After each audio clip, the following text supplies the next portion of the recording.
Ini dia perjalananku ke Turki selama kurang lebih 14 hari. Aku berangkat menuju Istanbul itu direct flight, yang artinya langsung tiba di Istanbul. Kota tujuan utamaku tuh ada Bursa, Kusadasi, Pamukkale, Konya, dan Kapadokia.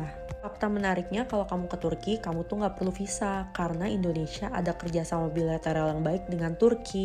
Hotel pertama yang aku singgahi ini adalah Levor Deluxe.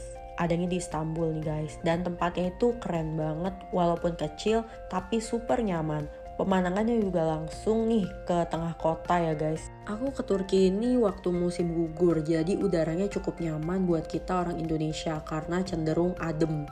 Makanan di Turki tuh aku gak cocok, seriously, hambar.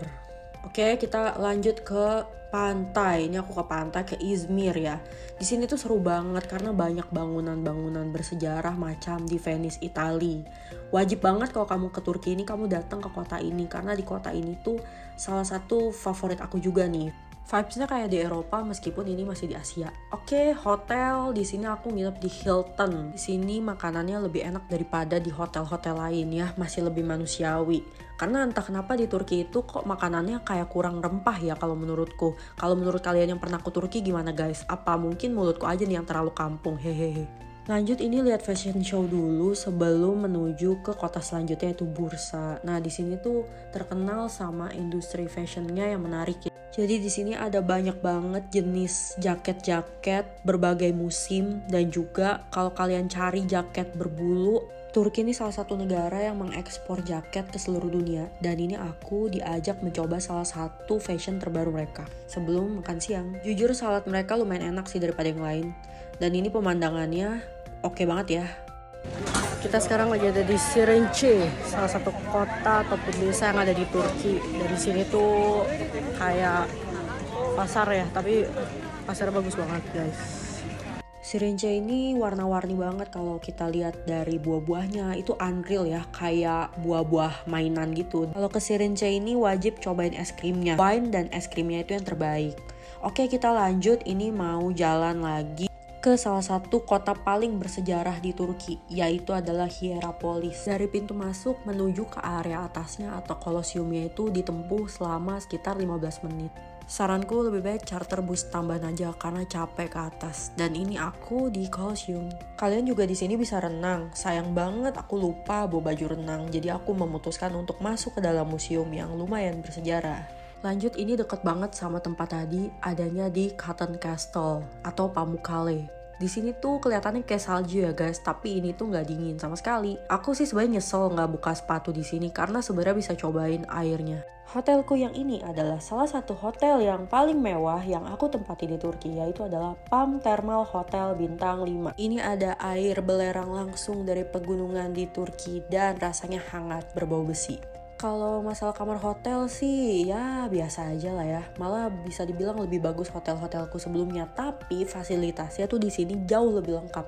Makanan di sini juga jauh lebih banyak variannya. Bisa dibilang di sini tuh bener-bener super kenyang. Lanjut kita lihat view kalau malam hari. Cantik banget.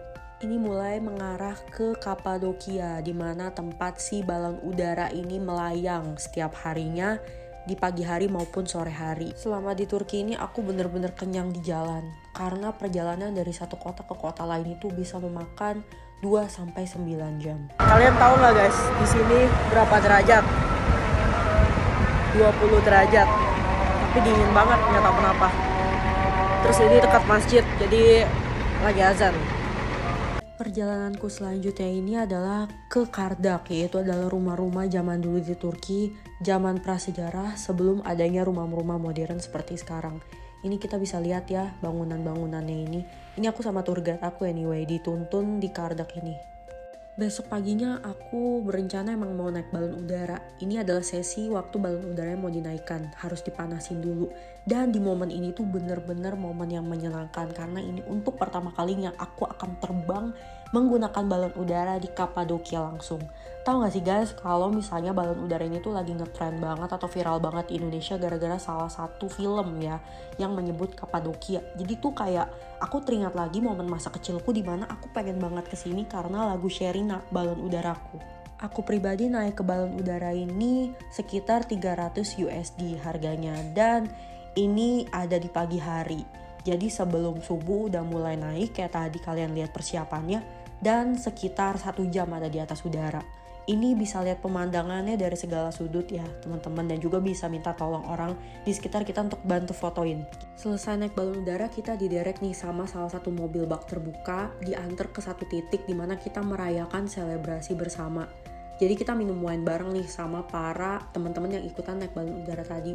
Kita ada kayak selebrasi, dan ada juga yang ngasih tip tuh, berapa nggak tahu, aku sendiri nggak ngasih. Turki juga terkenal nih sama karpetnya, jadi aku datang ke salah satu show karpet di Turki yang terkenal gitu. Sisanya aku jalan-jalan aja sih, menikmati kota-kota kecil yang ada di Turki, yang ada di sekitaran Kapadokia. Ini aku lupa ya, kalau nggak salah ini di Konya, atau mungkin teman-teman kalau salah tolong dikoreksi. Tapi di sini udaranya cukup dingin ya guys, walaupun kelihatannya gersang. Tapi di kota ini banyak pertunjukan, salah satunya nih cara membuat keramik. Jujur orang Turki cakep-cakep, ini mbak yang ngajarin keramiknya juga lumayan cakep ya. Habis itu kita makan siang, kayak biasa walaupun kelihatan enak tapi sebenarnya gak enak. Sorenya aku ikutan safari jeep, jadi ini kayak melihat sunset di tengah gurun yang ada di Turki gitu ya. Jadi ini salah satu pengalaman unik dariku, dan juga abangnya itu seru banget sih, menghibur. Dia itu kayak ngasih tahu di sini tuh ada apa aja sih gitu kan, apa aja yang menarik yang bisa aku kunjungi. Dia banyak cerita tentang Turki, dan ini adalah kota kelahirannya gitu. Dia bangga banget jadi warga sini, dan dia tuh merasa selalu bisa melayani tamu dari luar negeri itu menyenangkan gitu. Bahasa Inggrisnya sangat limited, tapi orangnya juga menyenangkan. Nah ini tuh dia kayak ngasih lihat gimana caranya nih mobil jeep bisa miring tapi tetap kita happy di situ ya. Kalau dilihat dari cara bawanya ini agak-agak brutal ya guys. Ini belum apa-apa. Nanti di depan itu dia bisa miring-miring ya semau dia gitu kan. Sampai kayak kita pikir, waduh ini mau jatuh. Tapi kayaknya enggak sih, dia udah terlatih dan dia punya sertifikat itu. Jadi aman kita semua. Di sini tuh pasirnya parah. Jadi harusnya sih bawa masker ya. Cuma karena saya lupa bawa masker, jadi ya sudahlah gitu loh. Ya sudahlah. Karena juga jarang-jarang, jadi dilanjut aja. Ini dia tetap bergembira. Di tengah saya agak merinding nih. Saya bisa selamat apa nggak pulang ke Indonesia? Hehehe. Jadi selama di sini tuh perjalanannya lumayan panjang. Mungkin ada ya 2 jam kita safari jeep ini gitu kan. Dan untuk biayanya sendiri ini sekitar 150 USD. Setengahnya dari kita naik balon udara. Yes, kita dibawa ke tengah-tengah, kita di foto-foto di sini di mobilnya dia. Ada banyak fotoku di sini gitu kan, dan juga dia juga ngebawa kita ke tempat di mana matahari itu terbenam nih. Ini momen yang salah satu menyenangkan gitu, seru banget di sini kan.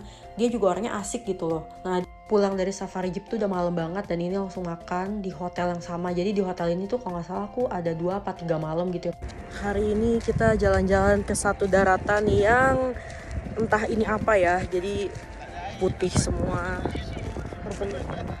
terbentang dari ujung sampai sana itu kayak dataran doang, putih warnanya.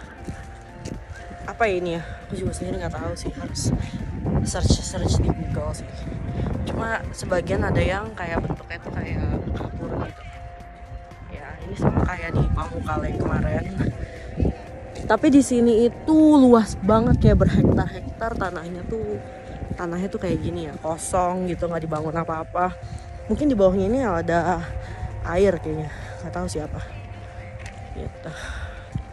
Dan di sini tuh udara dingin banget, tapi panas, mataharinya tuh mencolok banget. Ini sampai beli kacamata UV ya, karena kacamata yang kemarin tuh anti UV, belum UV, jadi masih kurang, ke mata masih sakit, kalau ini enggak. Dan ini luas banget tuh, kayak padang pasir tapi nggak ada pasirnya. Lanjutnya aku ke Ankara. Ini ada di bangunan Ataturk ya, namanya kalau nggak salah. Jadi di sini jalan dari depan sampai dalam itu kurang lebih cuma 10 menit. Dan ini setelah dari Ataturk kayak agak makan siang gitu di restoran. Mohon maaf namanya udah lupa. Lanjut, ini hotelku selanjutnya. Akhirnya setelah berhari-hari di Kapadokia gitu kan, sekelilingnya aku pindah juga nih. Mulai ke Hagia Sophia. Jadi ini udah daerah sekitaran Hagia Sophia. Tapi sayang banget aku saat itu males ngantri ya, karena antriannya panjang ya, nauzubillah min zalik. Jadi saya hanya di luarnya aja melihat-lihat Hagia Sophia ya. Justru lebih tertarik itu untuk lanjut ke shopping nih. Shopping di sini ketemu orang Indonesia banyak banget. Mungkin kalau misalnya di tempat-tempat perbelanjaan itu pasti nemuin orang Indonesia. Jadi sempat ngobrol juga sama orang-orang Indonesia yang tinggal di sini kan. Nah, ini es krim favoritku karena favoritku itu es krim Turki. To be honest, di sini banyak kucing gemoy dan lucu, rasanya pengen dipiara tapi ada yang punya. Hehe. Ya, hanya bisa mencintai, tidak bisa memiliki. Asik. Nah, ini lanjut, ada di mana ya, lupa saya. Pokoknya ini banyak burung-burung gitu. Kayaknya ini udah masuk ke ibu kota di Istanbul ya. Jadi ini udah hari-hari mendekati hari terakhir. Hari ini kita berlayar di Selat Bosporus. Dan ini adalah selat yang memisahkan antara benua Asia sama benua Eropa. Adanya di Turki ya guys. Jadi ini ada di ada di kota Istanbul. Dan sekarang kita lagi perjalanan menuju ke benua Eropa, teman-teman. Jadi kita tuh tadi dari benua Asia yang ada di sebelah sana ya. Semoga bisa tepat waktu. Overall aku puas banget jalan-jalan di Turki selama 14 hari ini. Mulai dari tempat bersejarahnya juga good banget, masih terawat, dan juga banyak banget turis dari mancanegara yang datang. Padahal ini tuh bukan musim liburan ya. Ini tuh kayak masih orang-orang tuh aktivitas gitu kan, abis selesai summer kan orang-orang pada masuk sekolah kalau yang dari luar negeri ya. Dan di Indonesia juga ini bukan libur nasional gitu, jadi bisa dibilang dengan waktu yang bukan liburan aja udah serame ini, gimana waktu liburan.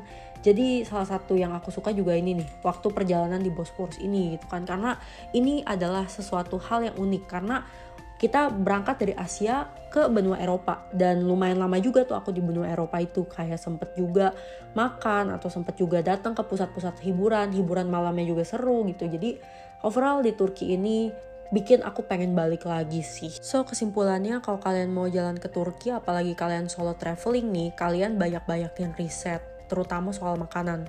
Karena sejujurnya makanan di Turki ini adalah yang paling minus di antara semuanya. Gak tahu ya, tempat oke, tempat liburan wisata oke gitu kan, bahasa juga no problem, banyak yang bisa bahasa Inggris. Tapi soal makanan ini ya Tuhan gitu loh, kayaknya harus bawa makanan sendiri dari rumah. Tapi aku sih overall masih bisa makan karena aku memang bisa makan apa aja. Tapi mengingat cerita-cerita sama teman-teman Indonesiaku yang ada di Turki nih, mereka sendiri sampai kayak awal-awal ke Turki tuh bawa rendang, terus bawa makanan dari Indonesia karena di sana itu kayak terlalu hambar gitu kan. Oke, sekian perjalananku di Turki selama kurang lebih 14 hari dan ini saatnya untuk kembali ke tanah airku Indonesia dan kembali menikmati rasa makanan yang enak serta bumbu-bumbu yang mantap yang mungkin di negara lain tidak ada. Oke, sekian cerita dariku, semoga bermanfaat buat kalian yang pengen jalan-jalan ke Turki. I hope you guys bisa datang ke Turki secepatnya guys. Thank you so much for watching.